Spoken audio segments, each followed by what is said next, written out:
নমস্কাৰ বন্ধু বান্ধৱীসকল, মই সংগীতাই পুনৰ এটা নতুন ভিডিঅ'লৈ আপোনালোকৰ ওচৰলৈ আহিছোঁ আৰু বহুদিনৰ মূৰত আহিছোঁ। কিবা কিবি কাৰণত মানে ব্যস্ত হৈ আছিলোঁ, সেইকাৰণে ভিডিঅ' দিব পৰা নাই। আজি এটা নতুন ৰেচিপি লৈ আহিছোঁ, যিটো ৰেচিপি মই নিজে টেষ্ট কৰা নাই বা টেষ্ট কৰি চোৱা নাছিলোঁ, কিন্তু পিছত খাই চালোঁ বাৰু, ভাল লাগিলে।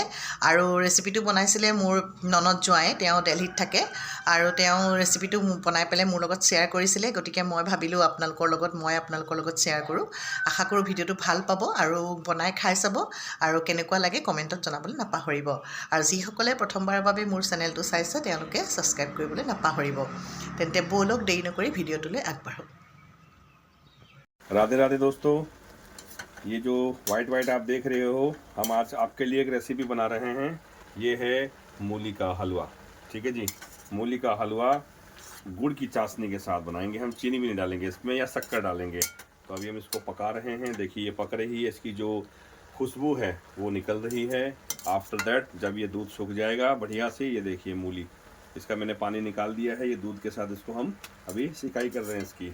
तो जैसे ही बनता है हम आपको दिखाते हैं। हमारे चैनल को लाइक और सब्सक्राइब कीजिएगा। जय श्री राधे।